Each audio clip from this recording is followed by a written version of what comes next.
Right, cool. So, obviously, for anybody who's joining us and watching on the catch up, I'm Johnny here from Nexus. Really pleased that you can join us, everybody, today. And we have some amazing guests here where we're going to be focusing on 2026 goal setting. Now, this is a really, really big issue for us, or maybe not a big issue, but it's a really important subject because we start the new year with loads of energy, but ultimately we want to make sure that we can carry on with our goals, that we can basically make sure that we can follow through on our targets, and of course, just set ourselves up for success. So we have three amazing people here today. We have Darren, we have CeCe, and we have Kimberly.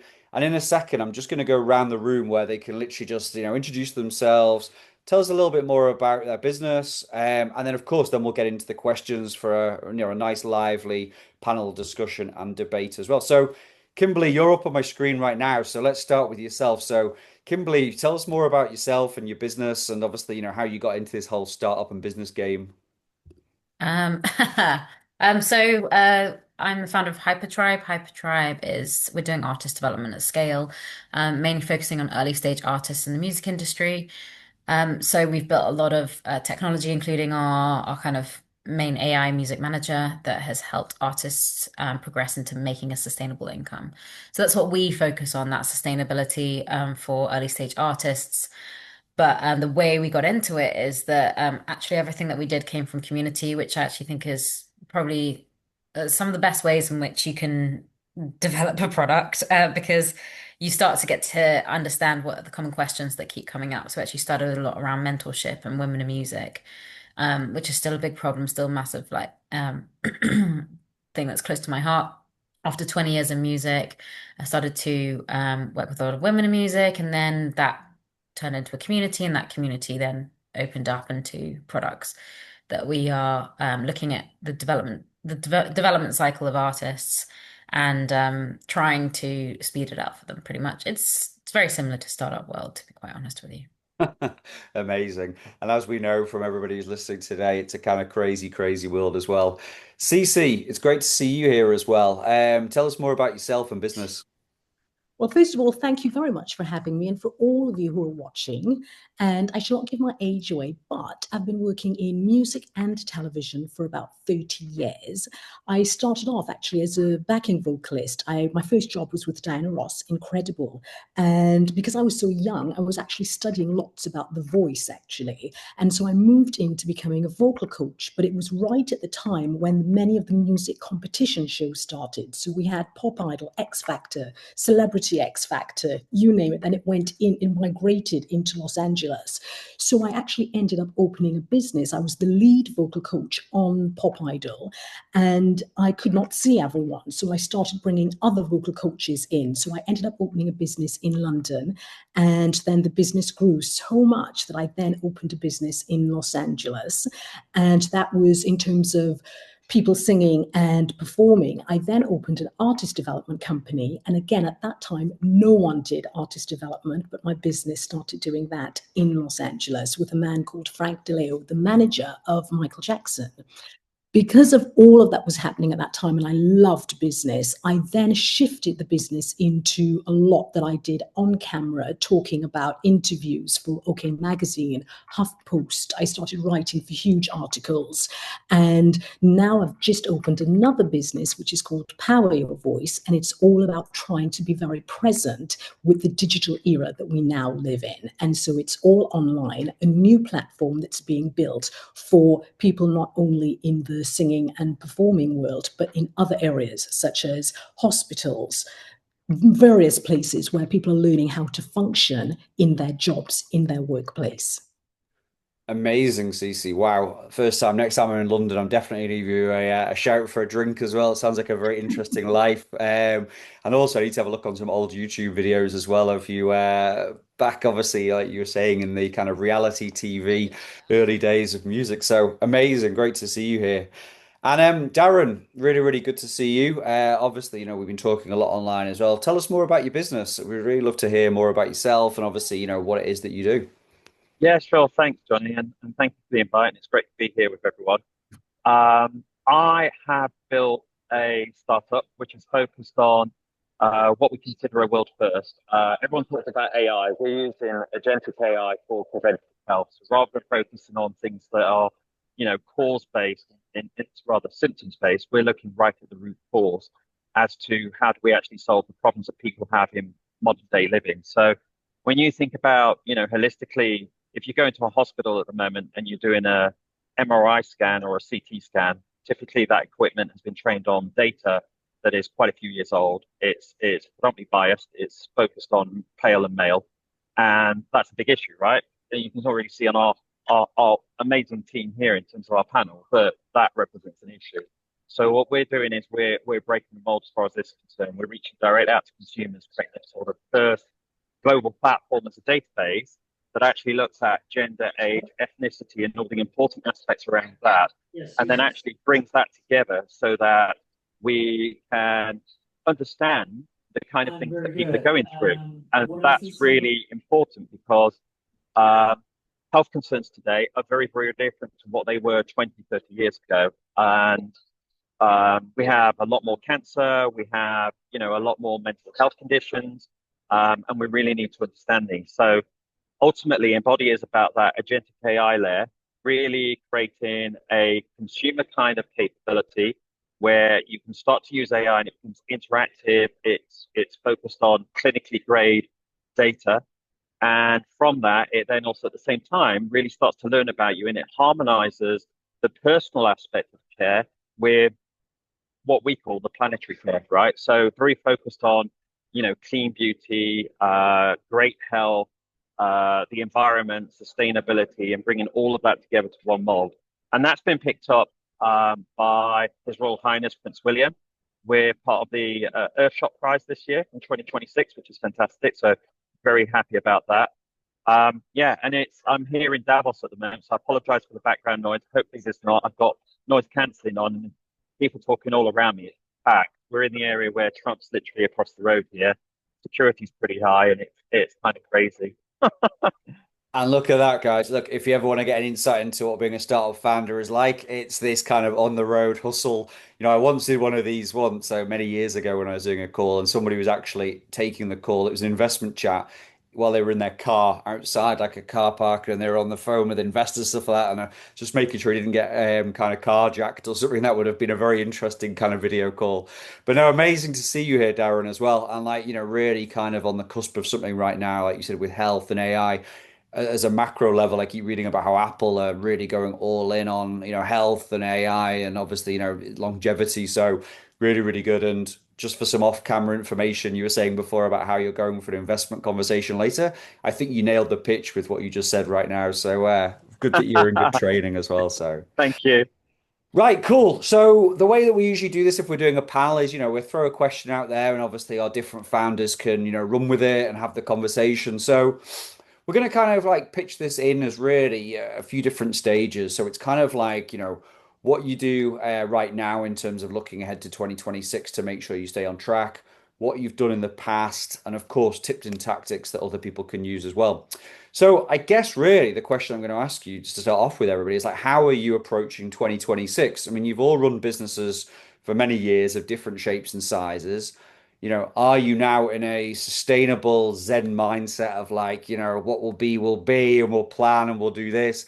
Are you in a Silicon Valley bro culture? Like, yeah, we're going to crush it. We're going to do this, or this. Like, how are you approaching 2026 on a personal level? I'm really interested to know, like, how you're personally approaching it, what you've taken to plan in advance for this, and exactly, like what your goals and targets are for 2026. Please, anybody go for it. With me, I'll start. I love to talk. It's interesting that you asked. It's a very good question you've asked, because one of the huge things I say, whether I'm working with an artist or I'm working with a CEO company or a politician, I've always said, you need to understand in your journey, your purpose, what is it that you need and what is it that you want? Because I think those are two very different things. I think with the success that I had in my business was because I always made a list of what's in the market right now. I'll give you the example. I started off as an artist, but how did I end up in business?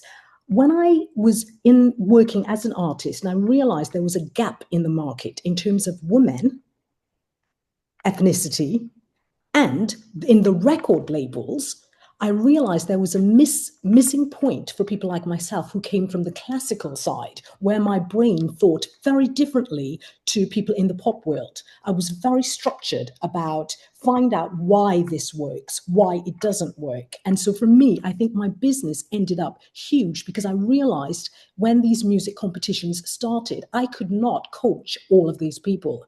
Now, if I brought in other coaches who were very good at what they did, I was then able to. Now, today in 2026, that world is very different now.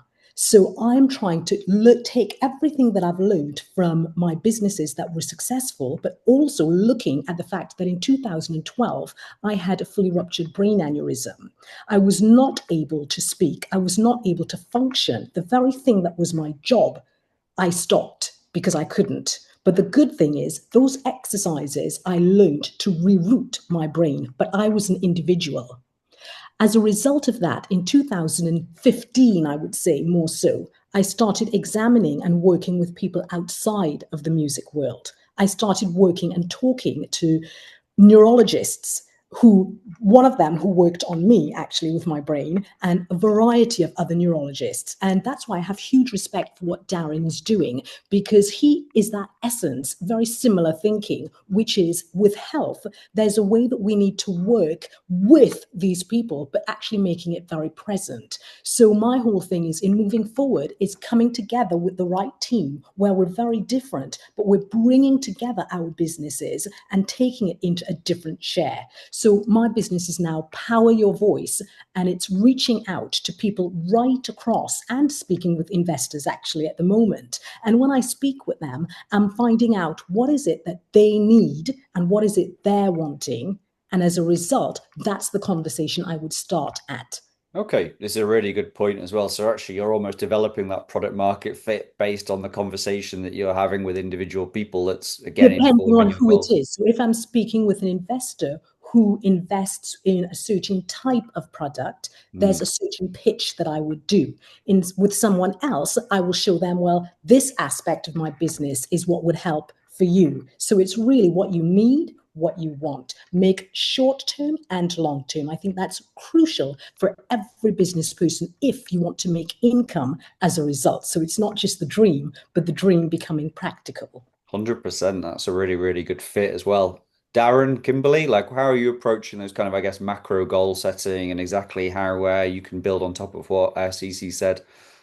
I think it's parallels, right? So I think there's a lot of great things that you can take from what's just been said. So, you know, Kimberly's also on the music side here. Music has a direct parallel track with well-being, right? We all know that people come together through music and sport, right? Two of the biggest, most powerful things that we have in human society. So, in fact, like literally this morning, I just before I came on here, I was walking through the conference center and I met a Tibetan monk, and we've had a conversation about one of their sort of wellness practices that they have, and there's like 10,000 beds in this place in Germany where they get people together, and it's all about partnerships and that coming together. And so what CeCe's mentioned there is absolutely spot on. And I think for me in 2026, kind of a couple of different tracks. Partnerships is one, collaboration is probably number one. I think it's really important to come in with a mindset from a startup perspective of understanding that that's a critical skill you need. You've got to get out of comfort zone. You've got to get out there. You've got to network. You've got to understand that, you know, when you're starting a business off, if you want it to succeed, you can't be someone that's shy behind the sort of like commercial aspects of selling. You've got to get out there and you've got to speak to people. You've got to network. You've got to collaborate. You've got to look at partnerships and the ways that you can do things. And you bring all of that together. And that, you know, that's actually how CeCe and myself got to know each other, was actually through that, right? Through a previous event that we were at. And yourself, Johnny, right, with Z. And it all comes together at that like sort of embryonic stage. And so for me, it's about that. 2026 was also due diligence. So I'm very risk averse. So my approach on a lot of things is like, all right, we've got a plan in terms of some sort of aspect of our go to market. What's the plan B, the plan C, the plan D, and eventually a plan E, right? I don't like to do failure. I'm not kind of arrogant by saying that. But I like to have a plan because I think you've got to know that, you know, you've got the right amount of financial runway ahead. If you don't, what are you going to do? How are you going to look after yourself as you go forward? All of these aspects are important when you're starting a startup, whether you are pre-seed or seed. And a couple of people here mentioned that that you look at this in terms of being bootstrapped. That's a very important aspect as well. The dynamics in 2026 for startup is completely different to 2025 and 2023, I would say, right? What's required out there is traction. Traction is ultimately about ARR and MRR ultimately. If you don't have that, what's your answer going to be to investors to actually move forward in terms of getting your startup off the ground at that level? So I think that's what it brings it back, is doing that due diligence, kind of like making sure that you're tackling those aspects. You've got an answer for how you're going to move forward. Yeah, and I really like that point you're just saying about how this year isn't the same as the last two, especially with AI. And like you said, the ease of actually, what wouldn't say ease, but the speed you can get an MVP built or test a theory or build in public or get that initial kind of feedback is so, so important as well. And like you said, I guess there's could be potentially numerous competitors trying to do what you're doing because again, the speed of, the barriers to entry are just reduced a hell of a lot as well. Absolutely. Kimberly, yourself, are you got similar approaches to Darren and CeCe, or are you taking a whole new Um, direction for what you do? yeah, ours is a bit different actually, to be quite honest.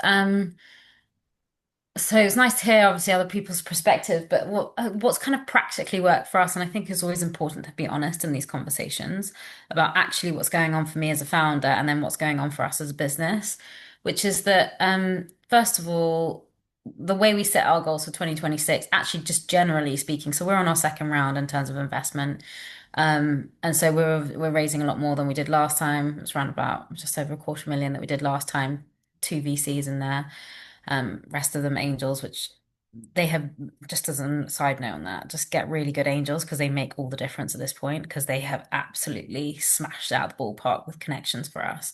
And so those and just seeing bits of the market. So taking a look at what we did in the last round versus this round is, and I agree, AI is definitely not the thing. We've completely repositioned our deck. Last time it was very much AI music manager, AI, AI, AI. We've almost stripped it back to one of our investors put it very well, and he said, if you're pitching AI as a feature in music, they don't want to look at it. They're looking at it as a tool. So it always should be positioned as a tool. And that's just the investors we've heard. So it doesn't mean it's right. It's just saying that that's a perspective that we've seen come through from a lot of the funds.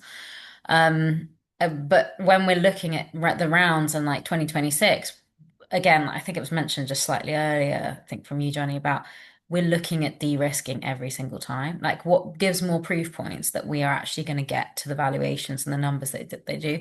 I generally find founders end up putting out these and I'm guilty of this too, right at the beginning, which is that they put out these massive numbers and these financial forecasts without realizing how on earth am I going to get there?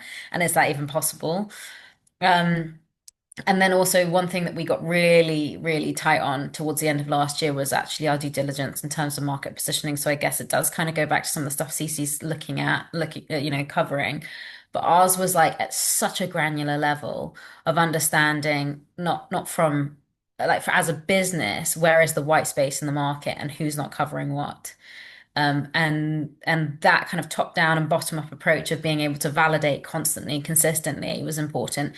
And um, as you're saying about the tools, so because we started as a kind of AI first, well, actually we started as a community, but then we kind of jumped into trying to become like AI first company.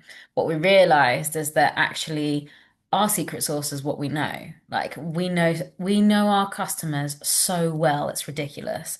And we understand there's processes and structures inside of that we have dug down so deep in that we understand things that a lot of companies are missing. And so that first of all became a lot of our USP, but then we built technology and tools so that if anyone started building those today, we'd already have like 10 weeks on them or something like that. So we immediately started to plan for 2026 as well.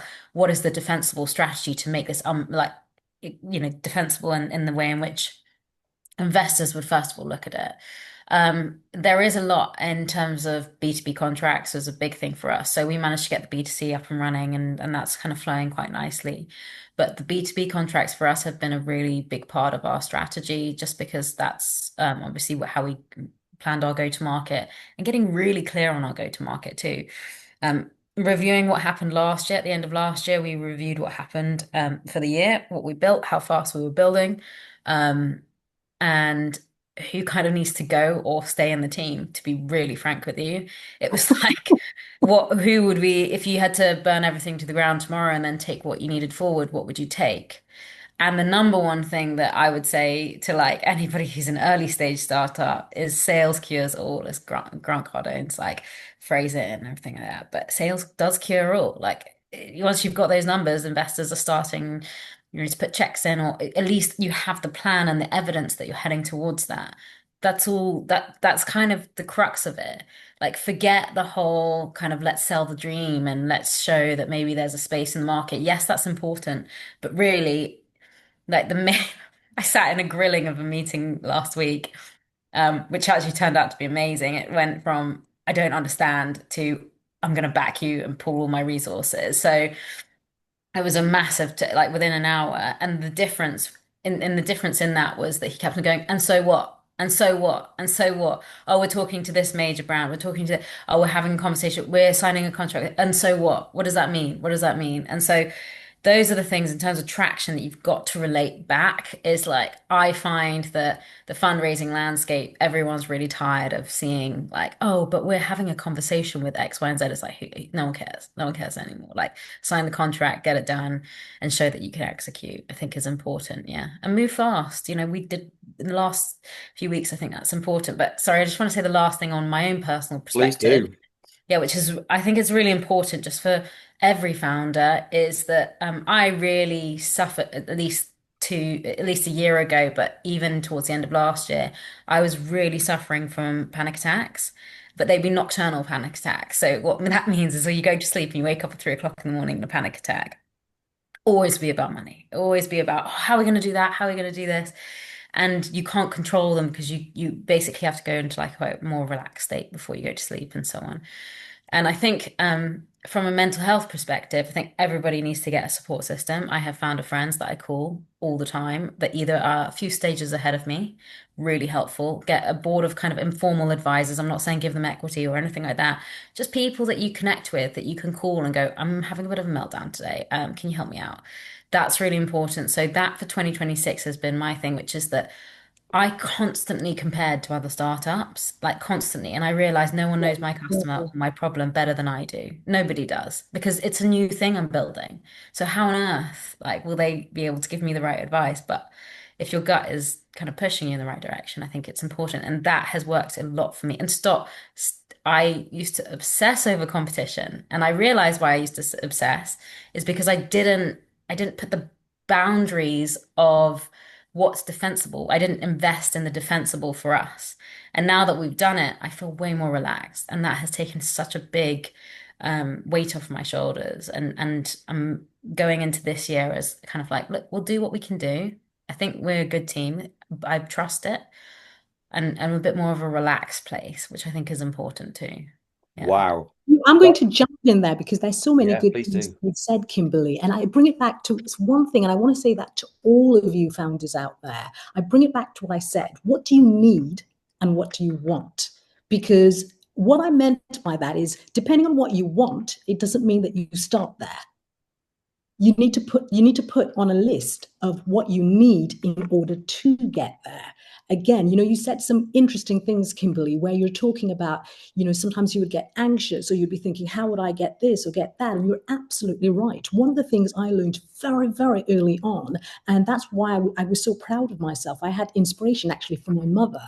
The fact that by the time I was 24, my business was doing so well and the team around it, I knew that even though I had some of the coaches that were doing really well on some of the shows, I understood what the execs wanted. So even though I was friends with some of these other vocal coaches, I would have to change and adapt.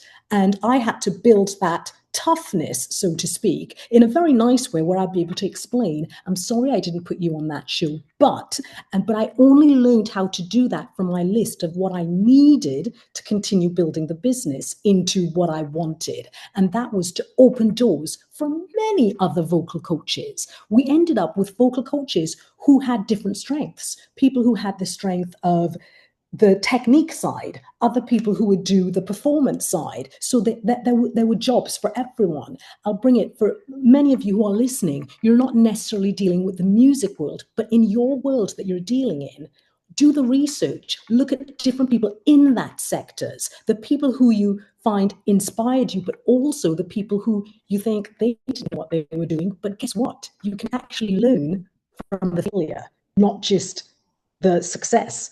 And I think making that list of needing, wanting, and understanding the investments that you're talking to, it's really understanding what they want. And that will change. Being flexible in what your pitch is, I think, is absolutely crucial. Otherwise, you'll only get to a certain point of the investment, and then there's a block. How do you break out of that? It's about continually building. I'm a firm believer in that in terms of building businesses.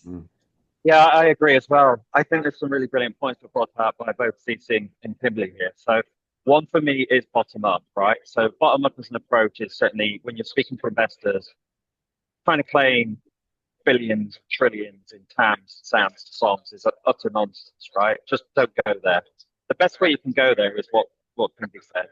Prove it. Have a product that's launched, have users that are using it, and scaling up.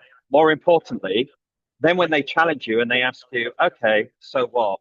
So what? So what? So what? As Kimberly mentioned already, that she's been through that. I've been through it as well. I'm sure CeCe has, right? They want to validate the proof points. Okay, so you understand the customer, but how well do you understand the customer? That's where you move from scale to being very, very focused one-to-one, almost concierge-like, right? That's what I call it. So we have a concierge approach for how we work with our users, and that's important. And here's the so what on the why, right? So thinking about competitors in this modern world we live in today, I had someone on TikTok literally take some screenshots, apply some chat GPT to it, build a little mock-up application, create a wait list, on Instagram launched it, and had 75,000 users liking it, right? And I've got 12 patents pending. And it's like, okay, but I don't want to go to lawsuits and stuff like that straight away, right? When you're a startup. So how do you handle that? Well, you have to not be scared about that. You have to think differently, and you have to understand your customer and why you're unique and what your USPs are, right? And you do that by getting one-to-one with those customers, by really understanding what makes you unique in the industry or the domain that you're in, right? And that's how it doesn't matter what the competitors are. I mean, I've got some big competitors. I've got Yucca, 57 million users worldwide. We have Perfect Beauty, which has 17 million downloads in a week in South Korea. I've now got Neko Health opening up in New York next week. All of those are competitors. But so what? It doesn't matter, because I've actually got several hundred people that have actually entered their data into my platform. I can actually look across all their data. I've got all different genders, ethnicities, geolocations, demographics, etc. And I've got all the health data on all of them as to what they've been through historically, what they go into right now, what triggers, for example, autoimmune diseases that they have. And I've been learning as we go through this. We've been fine-tuning the product, and we've been building out now. Like, I had someone come back from Dubai and they gave me a product from South Korea. We tried to scan it. We couldn't do it. I had to learn, okay, how do we change the AI to actually recognize and translate all the different languages? So then we implemented 400 different programming languages in terms of language for worldwide to actually bring that in and actually scale the application up. And it's those things that you learn that then start to make it really unique versus the competitors. And that's where you find what in the sort of like McKinsey world they call blue ocean, right? So that's how you move out of the red ocean strategy, where you've got lots of sharks, no nicheness, very, very thin margins, etc., etc. Blue ocean is about serene water.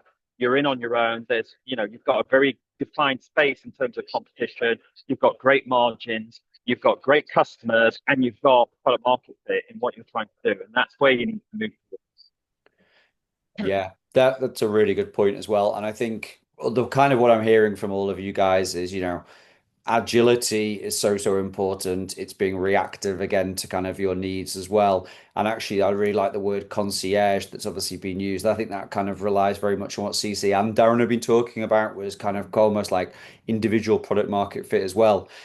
This is all amazing on a day to day and keeping the sustainability going and probably again keeping your mental health going. But on a terms of a planning, I'm very keen to know how you look as well at like when your approach to planning months and quarterly and half yearly goals and end of year goals. How do you do this? I mean, it sounds like you all keep a fairly agile and light approach to it, but you tell me how you approach that kind of almost like getting it down on your Notion or your docs or whatever that looks like, and like maybe what some of the top metrics are that you're tracking that really you need to stay on top of as each week, month, and quarter go by as well. I think for us on our side, a quarterly is actually quite good for startups, generally speaking. If you've got some goals, and also anytime I have someone in my team who's run several tech startups, and exited, and I go to him, so this quarter, he was like, stop saying quarter, say weekly. And he tells me off like every time. He's like, I don't want to hear quarter. I want to hear what you're doing on a week to week basis, because he's like, plan in weeks, don't plan in months.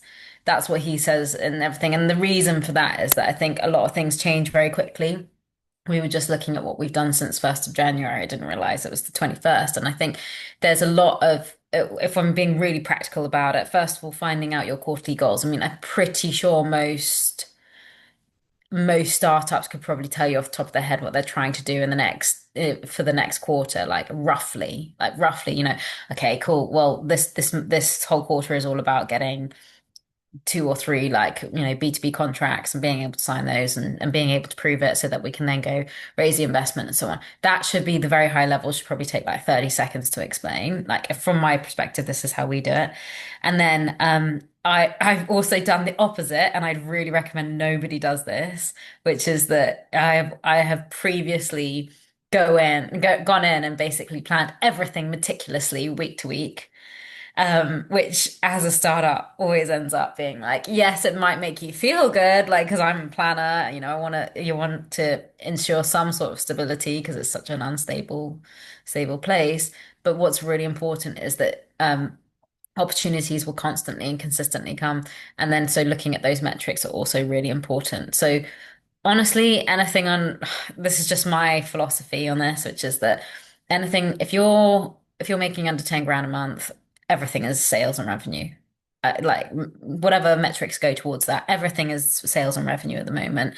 Whether that is retention metrics, whether that's monthly active users for us is probably a quite a key one there. We're looking at churn rates as well, and then we're also looking at obviously user growth, and but the main one is revenue, because that's the bit that unlocks everything for us. Revenue unlocks so many doors.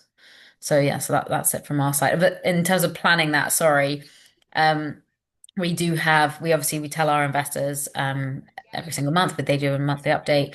But then also we do with the team, every team member has specific metrics that they're responsible for, and we make that pretty clear. And those are watched every single week. We do an update on that.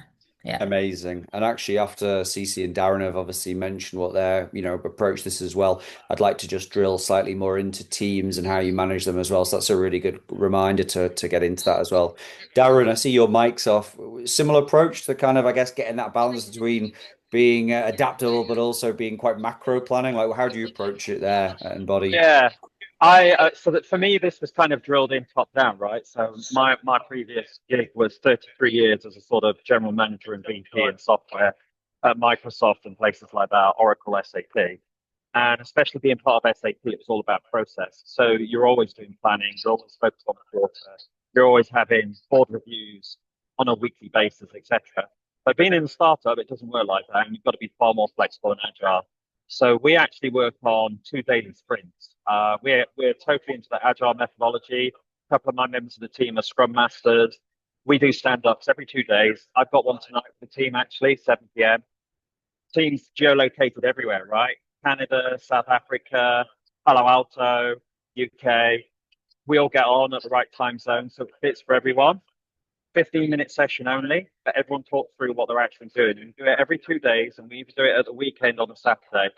And that enables us to keep in contact. We use tools like WhatsApp and that to make it really, really agile in the way that we do it. And flexibility is everything as well, right? So the one thing I would say is like, when you get to an event like this, I didn't know how much networking I was going to do. And so I told the guys, I'm going to be here and I'll try and be on this meeting and I'll try and do this. But priority number one for me is going to be as the CEO of what we're trying to do and the raise situation that we're in right now and everything else is actually finding those investors that are actually going to, make the needle move for us. And so you need that agility even in the way you're going to work and you also need a strong team that actually then gets the the whole momentum of moving forward still, the progress and everything else that you need as you go through, because otherwise what I don't want to do is like miss a call or come back and then the progress is not made, you don't see what's happening, you're not very happy. You need people to just, you've got to have that trust, you've got to have the right mindset in the way that you're going to do it, and you've got to understand that this is the journey that you're on, and it's not to set like big rules and big processes and things like that, but requires everyone with an all-in attitude, everyone leaning in all the time. Like literally this morning, whilst I was on a call this morning, my CTO was pinging me to tell me we'd reworked our virtual data room for the investors because we found a different thing that we want to do and how we want to track them. And we needed to do it because I've actually got a private investment bank in the US that's actually really interested in launching with us tonight. So it's got to get done, right? And it's that level of agility. He was actually working on our Postgres SQL vector architecture this morning. I'm like, dude, I need this done, right? Please work. Yeah, you just got to be able to do it. And it's all about prioritization. It's all about how we all go in the same direction together. Sometimes it's not going to be smooth.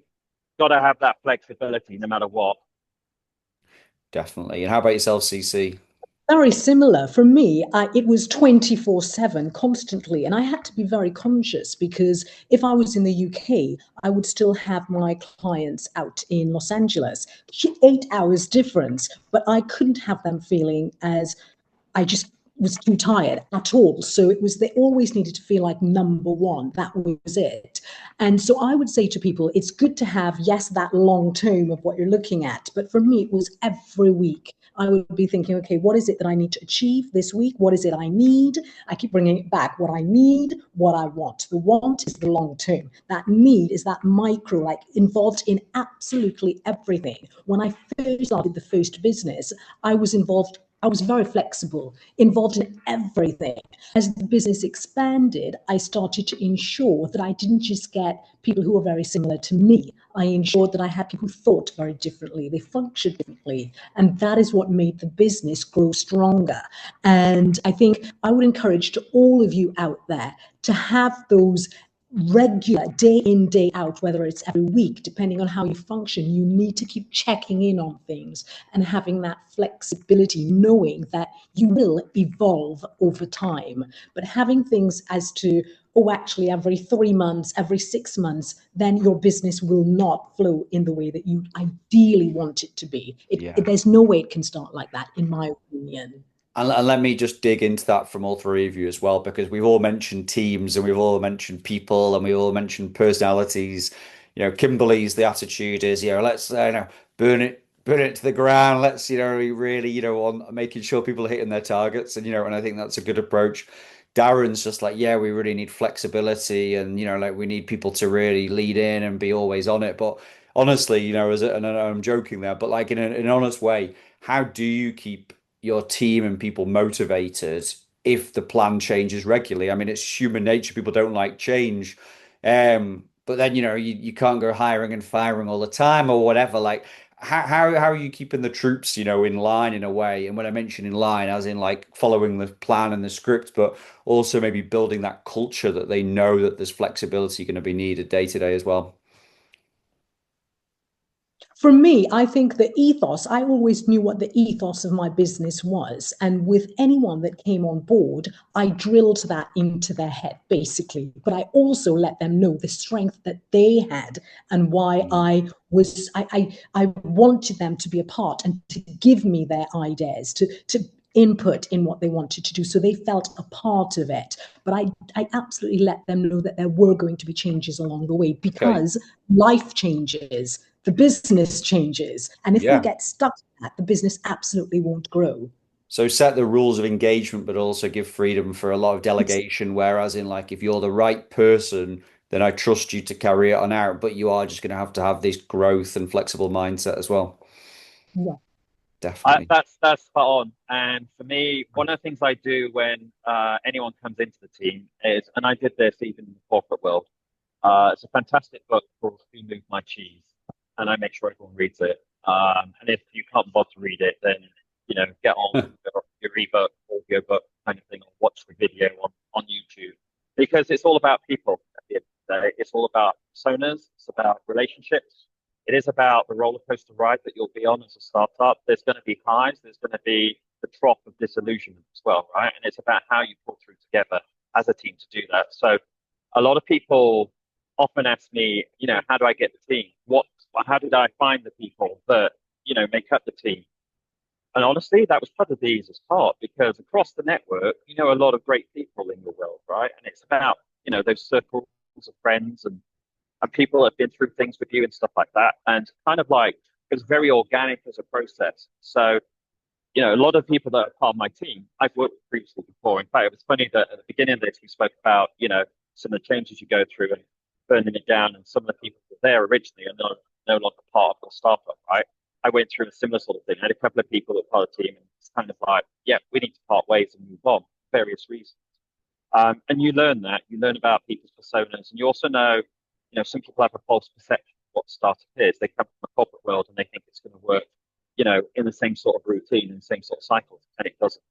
And you don't have a huge ton of resources available. And for example, if you're a single founder or multiple founders, even, you're still going to wear many hats during the day.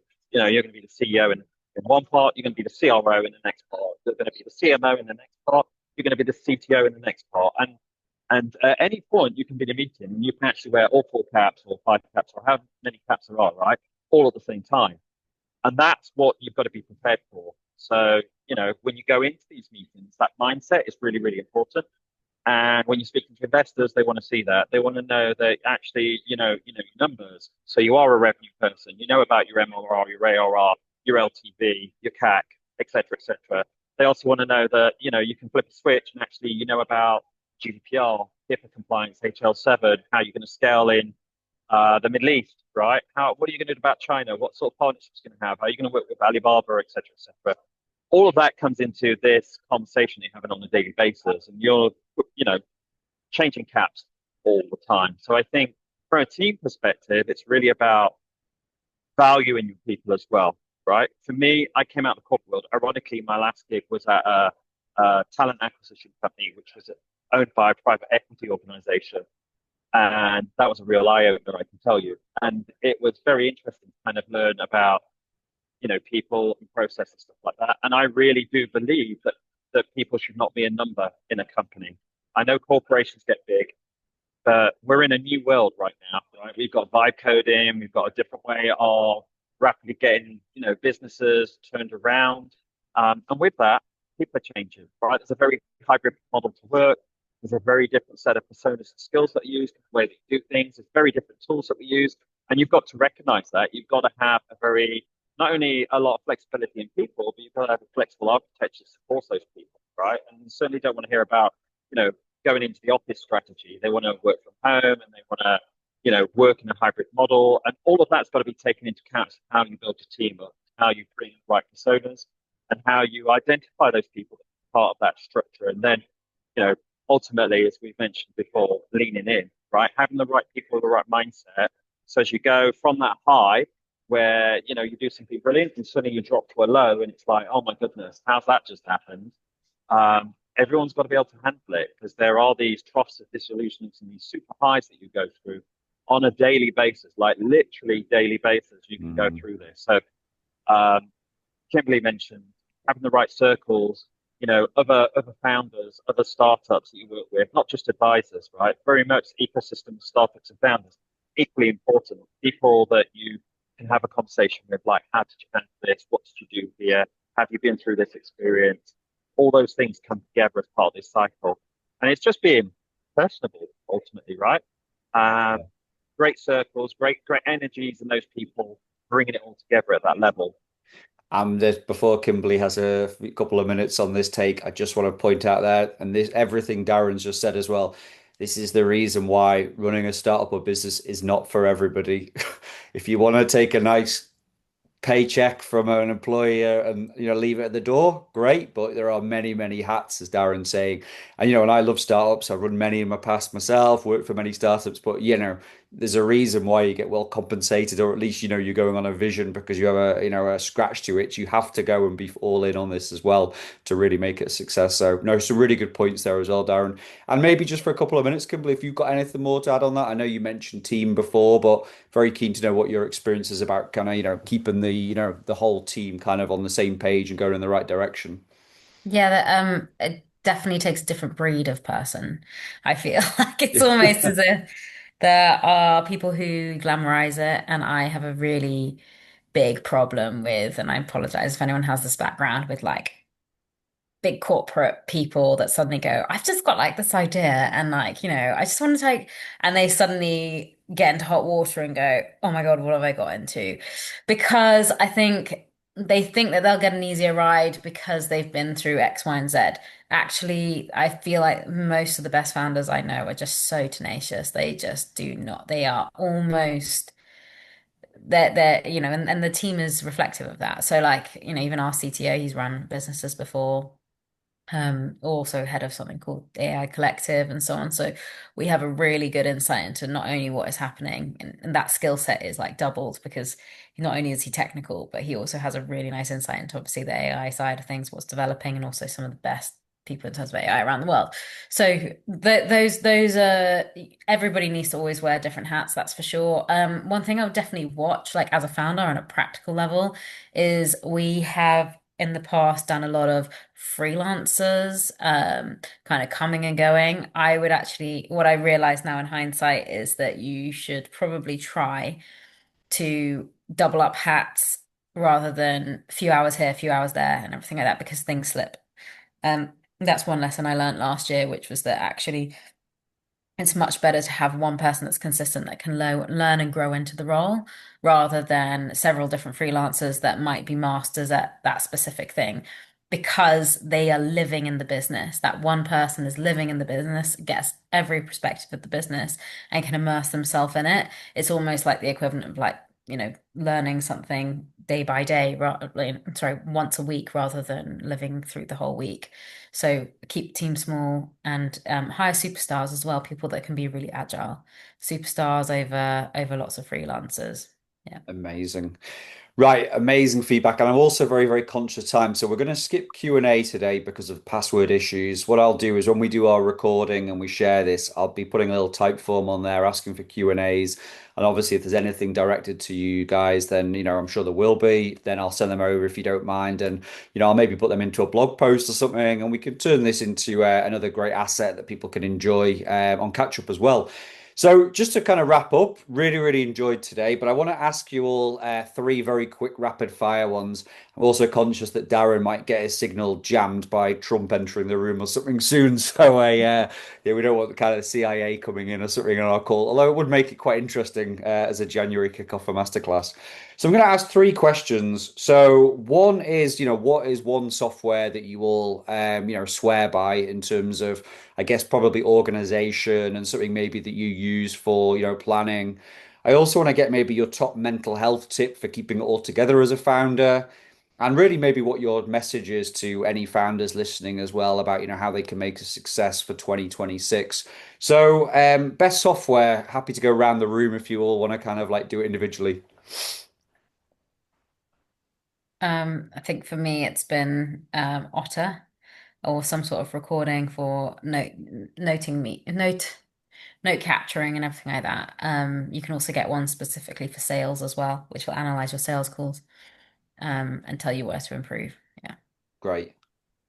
I'd go for Perplexity Pro, because as a team, what we do is we constantly are iterating every aspect of the business in terms of what we're doing, whether it be code, whether it be presentation, whether it, go to market or whatever. We use it as a repository, so we continuously cycle through it. We trained it. We get the documents out of it, and then we put them back in.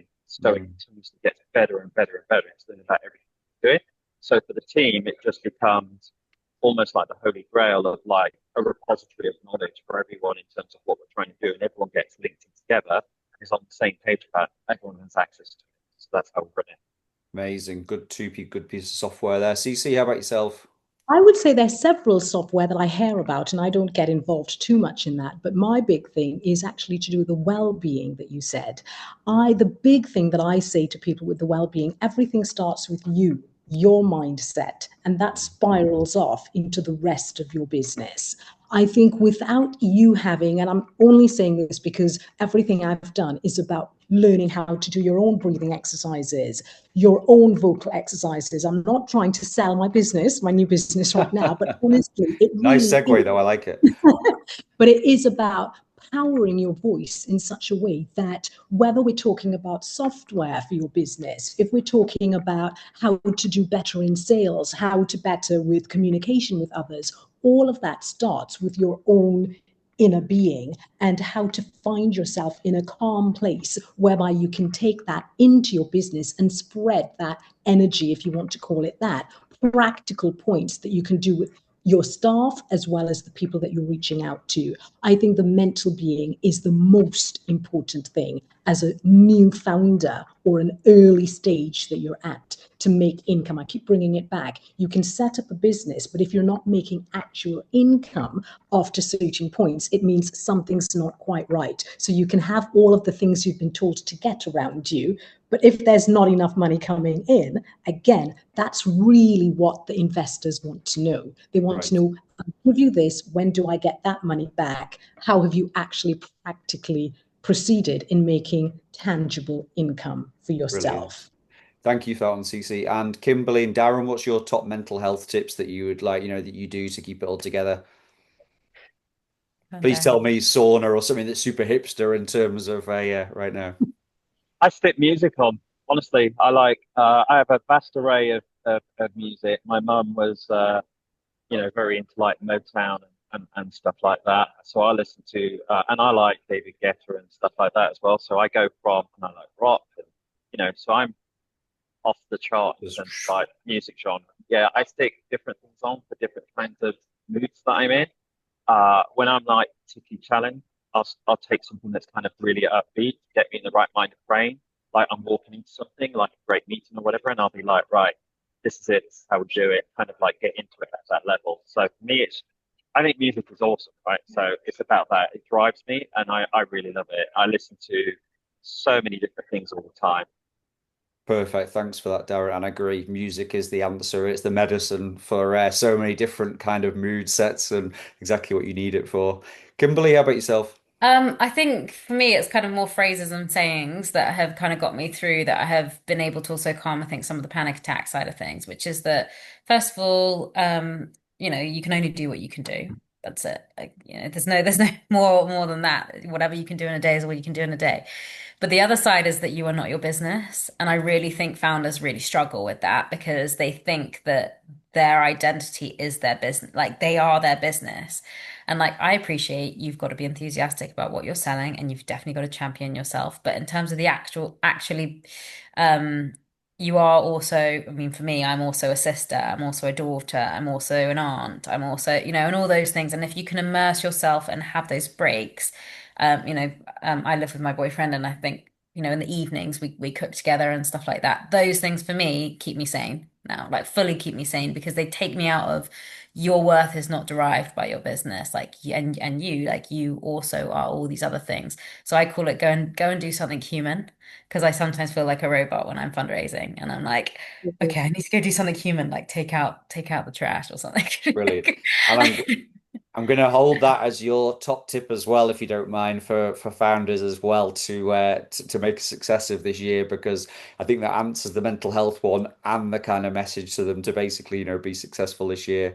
Sure. CeCe, Darren, maybe 30 seconds each on like what your best advice would be for founders to, like keep it all together and make a success of 2026. I would say take a chance, and with those mistakes, it's okay. Perfect. I like that. Nice, nice.